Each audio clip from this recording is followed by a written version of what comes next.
I don't think you realize what kind of trouble you were in last night. What's that like to live deliciously? Who do you think those people were?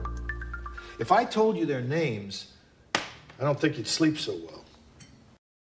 Hello and welcome back to another episode of the Cinema Cult Podcast. I'm your host, Cody Maloof. With me, as always, my co-host, Dante Troina, and we have a lot to talk about with this one, right, Dante? Yeah, we recorded 3 times this week. I don't think as much as I love, Daredevil, which we'll get into, the Oscars, which we did, Project Hail Mary, which was a great project. I don't think I've been more excited for an episode than recording our review of The Bride. The Bride. We're getting into Yes. I thought the same thing, Dante. When I first saw this movie, I just thought we are going to have a lot to talk about on the podcast.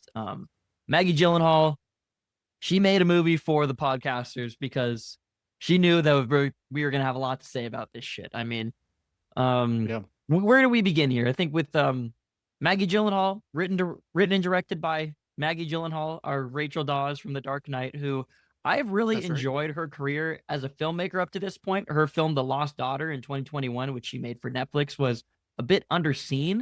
And I thought was really good. And I thought kind of signaled that, maybe Maggie Gyllenhaal is someone to pay attention to as a filmmaker.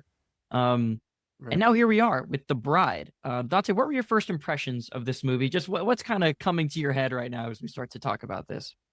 Well, so for as loud and proud and captive as this whole campaign was up to this film, it was The Bride with an exclamation point. The trailers were her just throwing shit all over. They're in black and white. I didn't feel like this movie was as obnoxious going in as I maybe expected it to be, or as maybe not obnoxious is the word, but as fast paced as I wanted it to be. It was so fucking slow for everything that I had to say and all the things and shocking moments that it wanted to give us. It was such a slow movie. Like, I felt the runtime, especially coming out of Hamnet, which was really well executed as runtime, I thought, and then going into Project Hail Mary. This was the one that I felt the most, the runtime of the film. Yeah, I think you're right on the money there. This movie really has its roots in like 50s noir crime films. Some cool stuff. Yeah. And also wants to throw in like some Busby Berkeley musical numbers at a certain point too. I mean, this movie is fucking all over the place. Obviously, a huge debt to Bonnie and Clyde is being paid here as well. There's a lot going on here. I mean, I don't really even know where to begin other than, I guess, the Jessie Buckley performance. Like, we have to it's hard to talk about this movie because there's so much going on. I mean, do you want to set the scene for us a little bit here, Dante? Like, try to get us into the world of The Bride. Talk about like the framing device. Like, when this movie opened, talk about the first scene, so she's a random character. She's a random person, our bride character, and she's involved in the mob, which, totally comes back in the rest of the movie. Totally comes full circle. Yeah. Film. But she's involved in the mob, and she's out for a nice little like sushi dinner with her mob bosses, and she's just being crazy at dinner. She's getting up on the table. She's eating food out of their hands. She doesn't care who she pisses off because she is out for a good time this weekend. She gets possessed by the caged up spirit of Mary Shelley, who could not tell the story that she wanted to tell.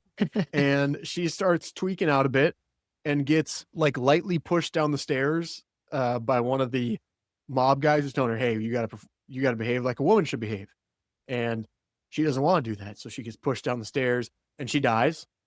Okay. And she gets revived by Christian Bale playing Frankenstein's monster, who is just looking for some love.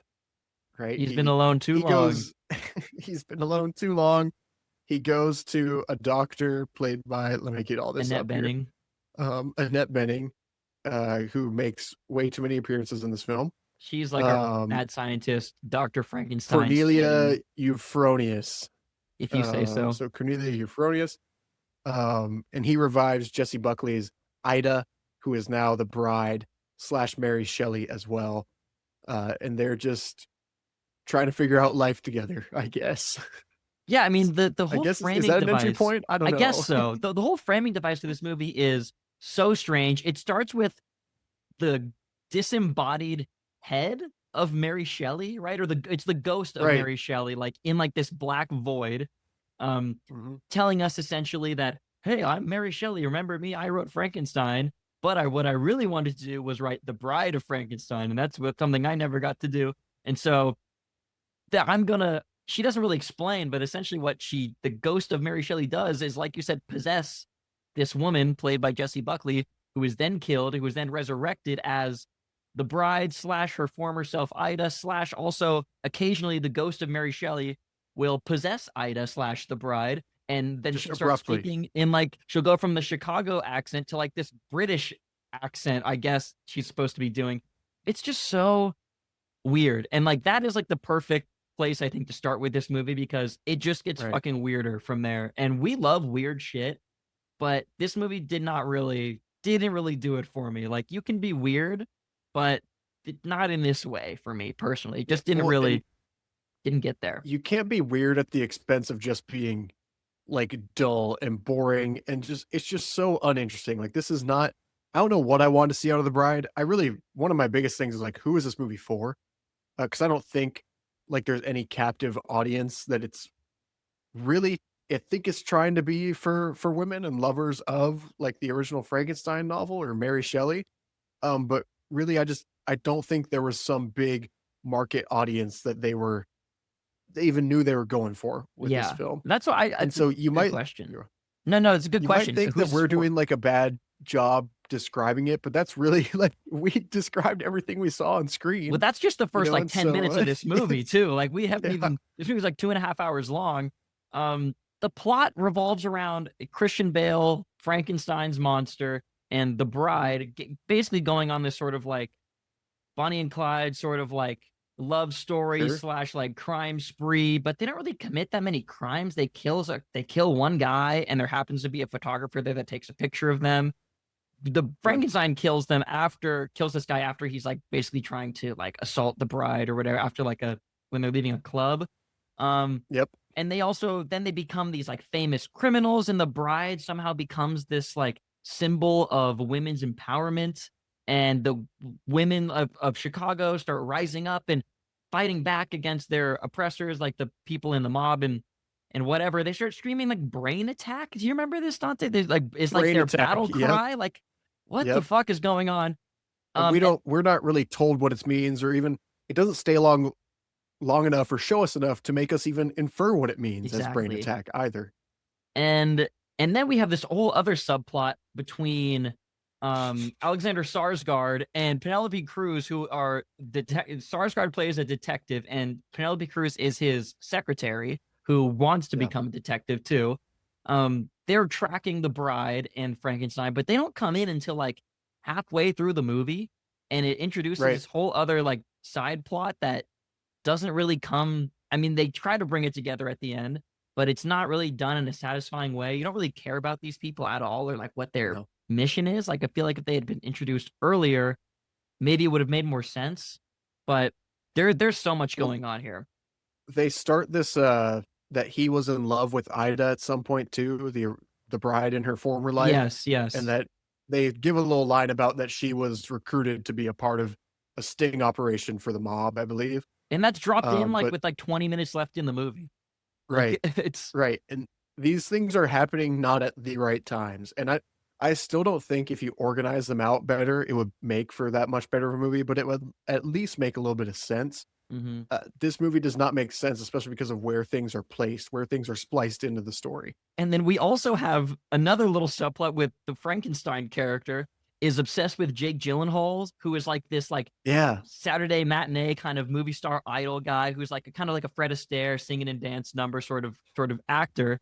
And Frankenstein is like obsessed with him as he just like loves his movies, I guess. And he also like acts like he knows him, which doesn't make any sense because this version of Frankenstein is like 100+ years old.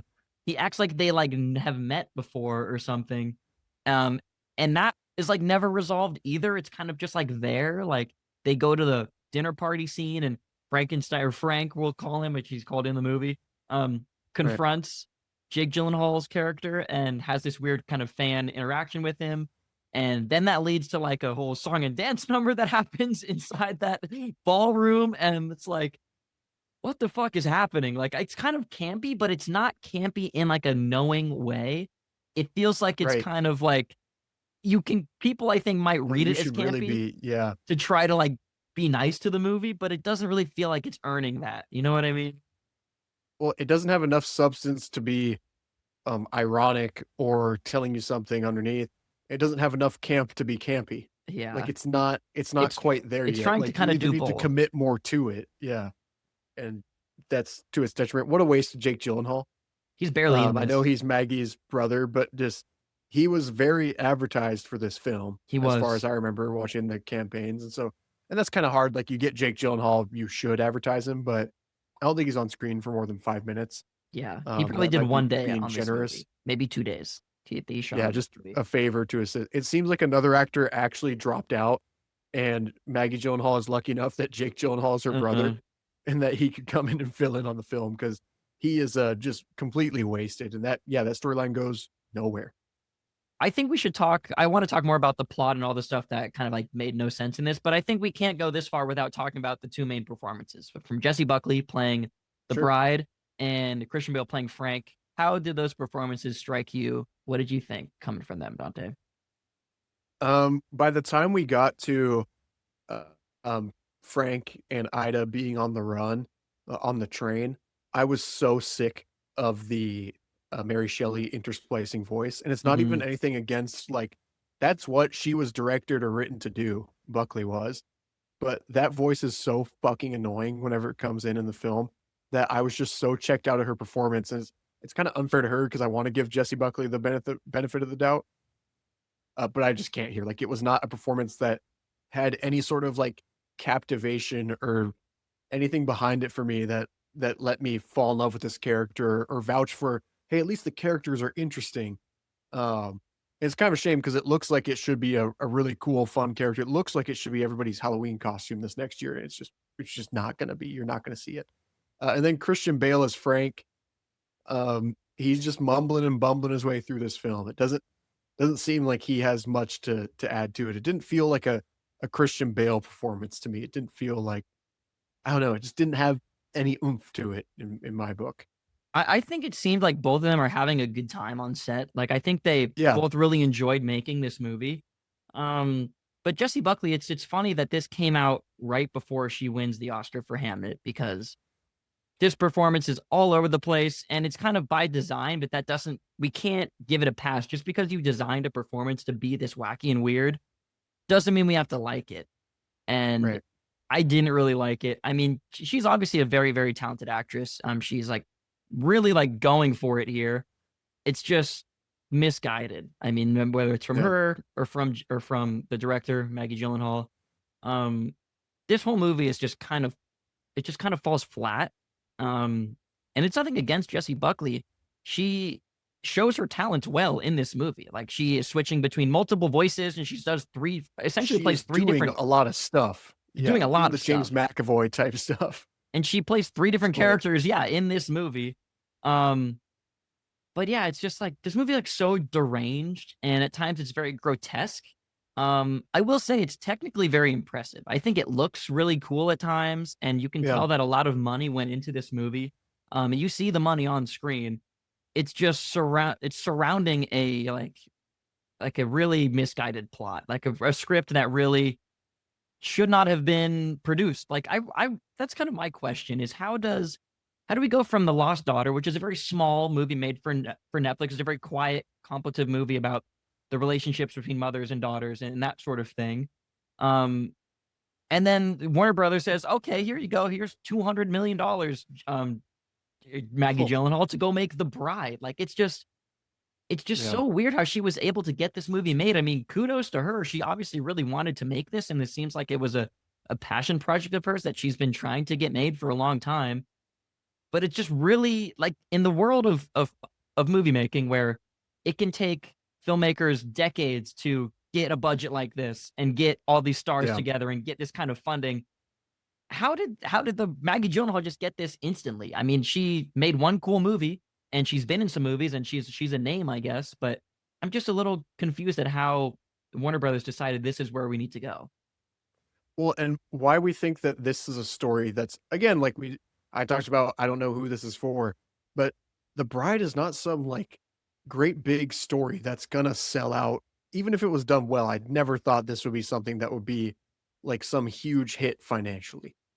To spend this doesn't justify spending $200 million on a budget for a film. It's the other side of the coin that brought Warner Brothers a lot of success last year, and they invested in some directors and let them do passion projects. You get stuff like Sinners, you get one battle after another. Um, but a lot of that is like you gave it to people like Paul Thomas Anderson and Ryan Coogler, that have proven that they can Mm-hmm. do these types of films and give you that result. And 2 films in, it's no disrespect to Maggie Gyllenhaal, she's just not that level of director or storyteller. She's just not. And 99% of directors aren't either. Yeah, no, I don't want to, I don't mean any disrespect to Maggie Gyllenhaal with any of this. Like this, again, No, I this is really, like yeah, a movie that looks really cool and like could have been maybe something a lot better than ended up being. I liked her first movie, like I said. Um, how did this get bungled so much that this was released in March? If this was an October movie, I feel like this could have been a hit. right. Like you could have got people out to the theaters for this. There were people I think that were like Could have gotten genuinely Halloween costumes. yes, like people would have All that come stuff. out to this. There were some people in my screening that were seemed very bemused at the end of this screening. Like that was so weird, and we kind of like they kind of liked it, and it just feels like that could have Okay. like been a target audience. Like this was so fucking weird. It literally ends with the Monster Mash. The Monster Mash is the end credit Right. song. It literally is Right. like the end needle drop cut to credits I with forgot the about Monster that. Mash. How is this not a Halloween movie? How is this Right. released in March in like I just don't understand the strategy behind any of this. I think Warner Brothers maybe saw this and thought, fuck, like, what are we going to do with this? But Right. I don't really get this at all from like a script, from script to screen and everything in between. How did this get made and why? Why did anyone choose to make Well, this? I really don't understand. and so close to Frankenstein, which was, for all intents and purposes, I Exactly. think Frankenstein performed really well. And so you compare it to that, and this makes me want to rewatch Frankenstein, which I Yeah. never want to rewatch. And so it's just, do you release it in October up against that? Do you think they moved back to March just because of Guillermo del Toro's Frankenstein? Like, Could I have don't know. been.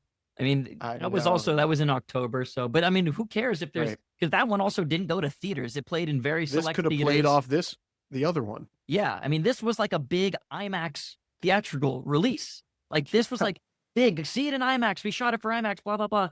Also, I did see this in IMAX. Do not fucking see this in IMAX. It added nothing. Right. It really seemed like they were just shifting aspect ratio at random. It didn't really feel like it had anything to do with the story.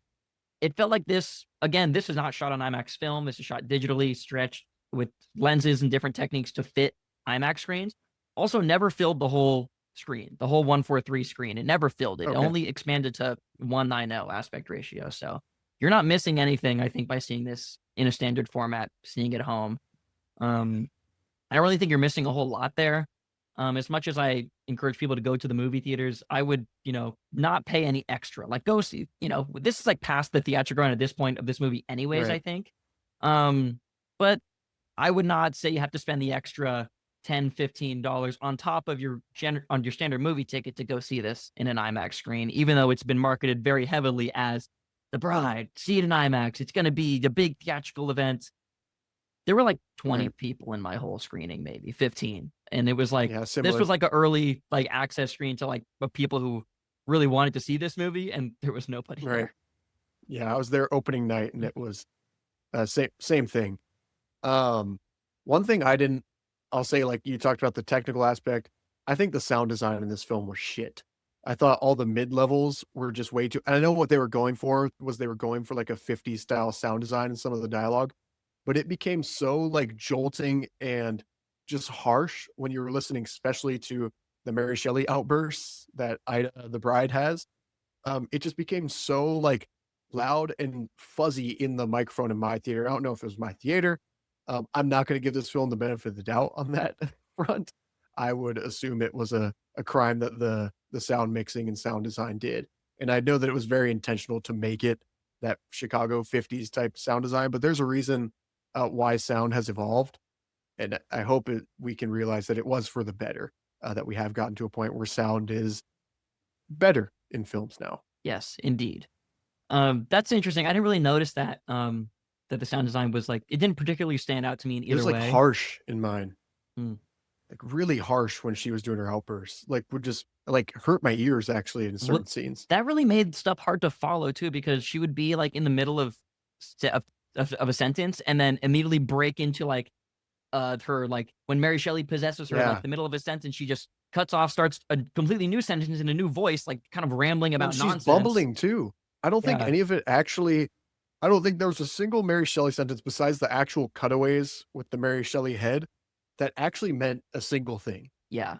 Like It's just it like a was random very much outburst. just bumbling for the performance. I think they thought maybe it enhanced the performance, but it didn't feel like it was happening for real reasons with what was going on screen. I can't quote a line from it. I can't think of a time where it really progressed the story other than the outburst she has in the train when they're hiding. But it didn't have anything that added to the character in my eyes. Yeah, no, it just made stuff hard to follow. And for a movie that's already really packed with side All over the characters and place. subplots and stuff that's already kind of hard to follow, it made like the main plot, the dialogue of the main character was like unintelligible at times, or we just could not understand what she was saying. Yeah. You know, I'm all for movies like being enigmatic or not giving the audience, you know, everything all at once. Like I like movies that do that, but it seems like this movie really wanted to be understood. Like it felt like they wanted you to be following the plot the whole time, Right. but it was just so overstuffed and so like scattershot that it was really hard to do. And yeah, I really was lost at times, like about what was Yeah. actually going on. It kind of lost me in the section. I was still trying to be on board with it until we have it tried to make a point at some point. There's I don't know how to say this. There's a scene in the theater where Frank tries to take Ida, his bride, to the theater to see a film and is all excited about it. And the person in front of them is telling her boyfriend to stop touching her during the movie. And she outbursts and swings the purse or tries hitting the guy. And you're like, okay, I see what it's trying to say. Like she's standing up for women. I can get behind that message 100%. Obviously, I agree that guy's a piece of shit. And the whole theater stands up and looks at her and goes, monster! Oh my God! And looks at Frankenstein or Frank and is like pointing at them. And I get, we think the monster is what's on the outside. And it's not about the person that's actually like advancing on his girlfriend up here who's being a piece of shit. But then it just doesn't stick to that point because the whole theater gets up and runs after them out of the theater after they run out and is chasing them down the street. And then they stumble into the ball with Jake Gyllenhaal's character and they're trying to be in disguise in there. So they randomly stumble into a party where this guy actually is the guy they were seeing on theater or on screen. And that's what starts the brain attack, and they're holding up a gun and she shoots a police officer, I believe. And it gets to like, I don't even know what happened, but that's when I checked out because that just made no sense to me. It just felt like we were trying to get to the next scene in the film and had to make something happen to get them there. And we could just skip right to it anyways, because nothing of substance actually happened to get us to that next scene, which also had nothing of substance. It does So just kind of, what are we doing things for anyways? it feels just kind of like a random collection of scenes at times that like Yeah. is more about creating like some sort of vibe than actually giving us a cohesive story, which again, I'm not opposed to in theory, but this movie didn't feel like that's what it was trying to be. It just kind of felt like that's what it ended up being. I mean, the wheels were turning early for me because as soon as we get the opening scene of the ghost of Mary Shelley, I'm already thinking like, okay, what the fuck is going on here? Like, I was kind of intrigued by it, honestly. But then after our opening sequence, it is a choice. And after our opening sequence of the bride dying, I'm like, okay, I can see where this is going. Frank shows up at Annette Bening's office, the doctor begging her to create a bride for him. But already I'm thinking, okay, wait, hold up here. So Mary Shelley is a real person in this universe. We are being led through this story by the ghost of Mary Shelley, who has told us who she is, identified herself as the author, the creator of Frankenstein. Yet in this movie, Frankenstein is a real person the Frankenstein's monster is a real entity, was Yeah. created by the real life Dr. Frankenstein 100+ years ago. And so I'm already confused because what is he's real in Just this everything's world. real. Yeah. Everything's real. The Mary Shelley's real, but also Frankenstein's real. The bride is real. It doesn't really make any sense when you try to think about it at all. And trust me, I'm all for suspending disbelief and kind of just going with it's a movie, you know, like certain things, like whatever.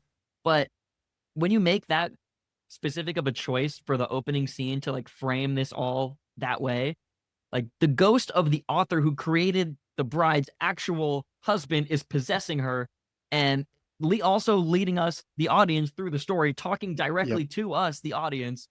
It's just so much going on, and it's ambitious. and I think she's that's a gonna nice be- way to put it. Like, Well, it's she's going to be ambitious. dating Frank too. Like the Yeah. author who created Frankenstein's monster is going to be dating Frank in this, and so it's just weird. I wrote down like she's going to date the character that she created fictionally. Uh-huh. So yeah, same train of thought as you. Did you get a little bit of Joker influence here? Oh, definitely. I was definitely It feeling felt some like- Joker.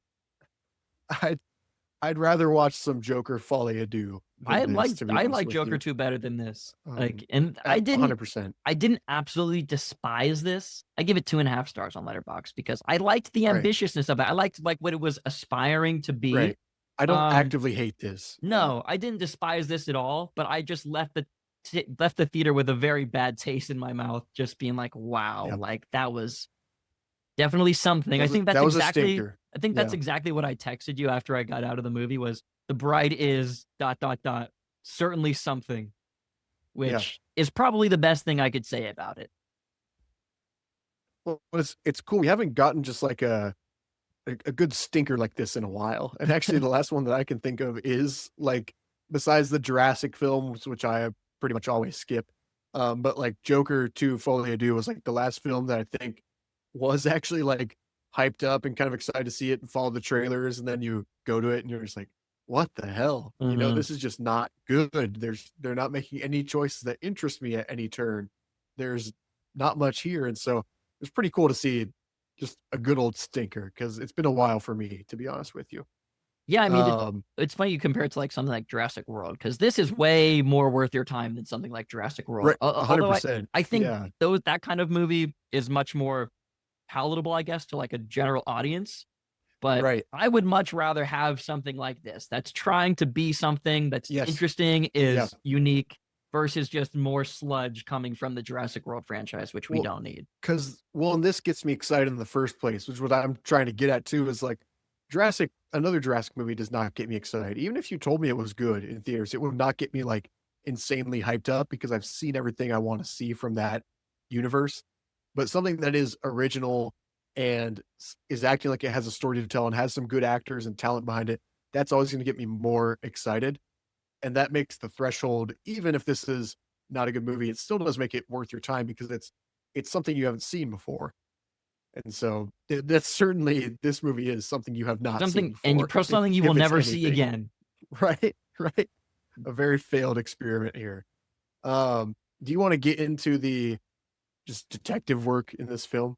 Let's talk about it a 'Cause little it's- bit. Yeah. It's certainly something. This film suffers from the disease that a lot of films have where everyone just seems to have a tracker in their arm. Like the amount of times that the detectives just show up at crime scenes or at exactly where Frankenstein is in, 1950s Chicago, which should not be easy to track someone through. And just 1950s in general, there's not like a cell phone to beep them on or like a big paper trail that they're leaving behind. It's insane how quickly the detectives get to all the crime scenes or all the locations in this film, or get to, the office where they're trying to revive Frank at some point and the bride at some point. It's crazy how easily they get in proximity of our main characters. Yeah, they're just always right behind them. And it's little like Yeah. coincidences, like they drop a picture, the bride and Frank drop a picture out of the train car they're hiding in, and then Penelope Cruz happens to find it. And that kind of Right. leads them on. And yeah, they track them across like 3 or 4 different states. They go from like Chicago to New York they go like a couple different places. They're in like looks like they're in the Midwest at some point, and they're kind of just all over the map. And yeah, there are two detectives are just like hot on their trail the entire time. Yeah, and it's just they're not actually on their trail though. You're not getting like the detective's point of view where they're like, oh, like they did this, and I'm gonna track them No, down and right. cut them off. You know, They they just must like be going here. There's none of that. There's no detective work. It cuts, and you're like, oh shit, they're outside of the they just doctor's happen to office. be right Okay, but outside the place they that are they're just in. there, right? Um, And so that's just crazy. Like this would be one if I was like 14, I'd be watching the Cinema Sins in a couple of months oh, because I'm sure that dude, I don't know if he still makes videos, but I'm sure he is going to have a hell of a time with this one if he does. Like there's just so much. If you sat down and nitpicked it and took notes the whole time, you could just get a comedy of just things that are out of order, things that don't make sense. Things that we can't wrap our heads around quite because we've only watched it one time and probably won't watch it again. I don't think I'll be watching this again. This is a really great movie to put on in the background of a Halloween party with the sound down low. Like as like wallpaper, I think this plays very well at your Halloween party or something like that. Sure. Sitting down, Yep. family movie night, do not choose this movie. Like, please. Hell no. No. I want to ask you, Dante, keeping up with the Penelope Cruz thing, like with the detectives here. Yeah. I mean, her character is supposed to be like, again, with this theme of empowering women, especially in this time period. Like she actually has the most theme. Yeah. She's the secretary of a detective. She's not a detective herself, but she does a lot of the detective work in this movie. She's like more competent than the actual detective that she works for. At a certain point in this movie, what happens is they kind of confront the bride and Frank. Our detective, Alexander Skarsgård, gets shot. He's out of commission. He gives his badge to his secretary, and now she's a detective. And now she has all the authority. She was knighted. She just takes his badge and is now a detective. And in the last scene, essentially, they're all like in this resurrection chamber trying to arrest the bride who's trying to resurrect Frank. And the cops are all there. But Penelope Cruz, the secretary, who now has her detective's badge, comes in and like takes charge of the entire scene, gets rid of all the cops. And it's just completely nonsensical. It does not follow any sort of logic, reason. Yeah. And it just does not compute. I mean, what the hell is even going on? It also doesn't show you that her character earns that moment, right? Yeah. She doesn't earn her way into being a detective. She doesn't crack this case by herself. And they say, actually, it was my partner, my secretary, or whatever. And then maybe he turns and says, my co-detective, or whatever. Right. You know, whatever. But Stupid also, line they could isn't have there done. like a legal process? You have to become a police officer to be a detective. You can't just receive a badge. Yeah. Yeah. It's like Superbad getting McLovin getting his ID. You know, he's 21 now. That's exactly how it feels. That's how much she earned. At least he actually went online or went to the fake ID store and got his fake ID. She didn't earn, you know, I bet she did the paperwork and whatnot and did all that, but maybe show me her doing some paperwork or her yearning, like, show me that she has the skills to be a detective and she's just ignored because she's a woman. Like, cool, I'd be fine with that. But it is just like, you get her to this point and you don't even let her earn it. So you're not even showing me that she's worthy of this role she has either, which is kind of a bummer because I think that's supposed to be the whole point of her character is that, you know, women are ignored in the workforce. And so drive that home. And it's just not. And so even the points that it's trying to make about women's empowerment, it can't get to. And that's a bummer because that's the one thing that this movie should deliver over everything else. Dante, do you think this is going to be a cult hit? Do you see this baby being like finding its audience when it comes out at home? I mean, because honestly, I kind of had that idea because a couple of the people sitting next to me seemed very kind of bemused, like I said at the end of this movie. Like they seemed like they kind of liked it, maybe because they thought it was a bit campier than I did. I mean, in like a more effective way, anyways. They went in with that expectation, maybe. Do you see this maybe finding an audience after the fact, something like that? I don't know. I feel like there's what's the one factor that could like I feel like in cult movies there's always something that you can like really ride home about and argue for as like the cult fanatic. And what's the separator in this film that you can really argue for. I can maybe see in like an ironic and like Just the aesthetic. gaining an ironic sort of fan base. Like we like this movie because it's weird and it sucks. Okay. Like, you know. Yeah. But yeah, so the aesthetic I think is like the most interesting thing here and like the most redeeming quality of the movie. Like I said, Yeah. wallpaper, put this on your TV at your Halloween party. Like that's a good idea. This is a movie like a lot of visual stuff going on. Like that makes sense. But don't sit down and actually watch it. No. I No, mean, I don't think anybody could rewatch this and make it into a cult classic. Like, I don't think it'll get any word of mouth out of the theaters where people are like, "Hey, you got to go watch." no, it's Back getting Then." very And poor. it's not going to word of get mouth. that. Yeah. One of my least favorite moments about this film was the doctor giving a whole ass monologue in the last. It should be the climax of the film, and Annette Bening, Dr. Cornelia Euphronius, Sure. gives her monologue about her former lover in the Oh, I last forgot 20 about minutes of that. the film, Uh-huh. and it just goes on. And I don't remember what she said, but my note is in all caps. I don't give a single fuck about her prior relationship. Why are we giving a side character that we haven't seen since the first act a monologue an hour and 40 minutes into this thing? And I think that just kind of sums up what the movie thinks you care about. And it is not anything to do with what we should probably actually take away from this film. The mob boss and cutting out the tongues. That's a whole other Um, part of this movie that's like again, we it's haven't even another brought side him plot. up, but were you ever like intimidated by him being on the screen? It's the same guy who played like Discount Netanyahu from Superman, right? Yes. Um, No, did because you ever feel a presence? I kept forgetting that he was a presence, and they keep referring Right. to his character as kind of like this like overarching like Yeah. cloud hanging over everybody, that he's really the guy behind things. He's the main villain we should really be worried Son about. of a bitch. But he's only in like 2 scenes. Whenever people reference him, I always like couldn't even remember that that's who they were referring to. And then we get Right. one scene where he like kills a guy that he's like, because they let the bride escape or something, or they killed the bride originally, the person that became the bride, Ida. Then she's resurrected. Then they have to explain to this mob boss what's going on, and she's getting these women to rise up and against him. And they The have to brain explain attack is all over. the brain attack, and they have to explain to him that the lady that they killed has somehow become resurrected as the bride. Blah blah blah. He kills one of them. It's supposed to be like his big like villain reveal, menacing sort of moment, but I'm just sitting there like, who the fuck even is this guy? And so it doesn't really have any Right. effect. And he gets one of like the final scenes of the film too. Like it tries to Yeah, when they I go was gonna back and write, cut like, his tongue out, and it's supposed to be Right. this like cathartic sort of ending to the full film. circle moment. And I was gonna write down that he didn't, and then they did kind of as the credits are playing out. And I was like, oh wow, like Yeah. that's what you're writing out on here. Like, okay, you're reminding me that he's there. When I thought I was gonna pull a rabbit out of the hat and be like, remember this guy who everybody forgot about?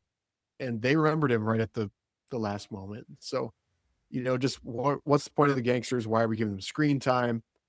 I can't come up with a solid like argument or anything too crazy about this film other than that what we've been talking about, because there's nothing to sink your teeth into and criticize. There's nothing to be actually mad about that this film like doesn't fulfill its promise of a plot or doesn't like fulfill some sort of story beat or it just doesn't fulfill being a good movie. It's not And so offensive, it's not offensively bad, Right. but it's also really weird and definitely not good either. Like I would definitely, Yeah. I don't know, I could not recommend this to anybody. Like I seriously don't know, No. unless it's just like people like us who are like just freaks and just go like watch everything. Like I could not Love to recommend torture this. ourselves. Exactly. Yeah. I don't think I could really recommend this to anybody.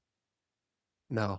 And there's nothing to, again, why I don't think it'll be a cult classic is I just don't feel like there's anything to grab onto Mhm. from this film. And it's maybe harder than I thought it would be to talk about because it is just a whole lot of nothing. I felt like I forgot it the next day. Yeah. I have my notes, but I do feel like I forgot it. And I do feel like you could probably show me a scene from this film. And if you don't show me enough of the bride or Christian Bale in it, you could convince me that it was any other film that I haven't seen. Because Yeah. I don't know. I mean, it's a massive swing. It's really the fact that there's like a whole like musical number in the middle of this movie is so fucking weird because like that's like as if we didn't have enough weird random shit going on already. We're gonna throw in a whole musical number in the middle of this ballroom, and it's played really seriously, like you're really supposed to get into like this music, but it's the only one. It's like not, full on going Babylon style on you all of a sudden. Yeah. But it's not like it's like this movie is not a musical. It just randomly has a 5-minute dance break in the middle of the fucking movie. No. That's when I got really into, because it's right after the film scene too, or like in the theater, and I was like, oh, this is Joker 2. Yeah. Joker 2 is better than this. Joker 2 is better than 100%. 100%. I never thought I'd see the day where I was comparing something to Joker 2 and then saying Joker 2 is better, but it happened very quickly after the release of Joker 2, unfortunately.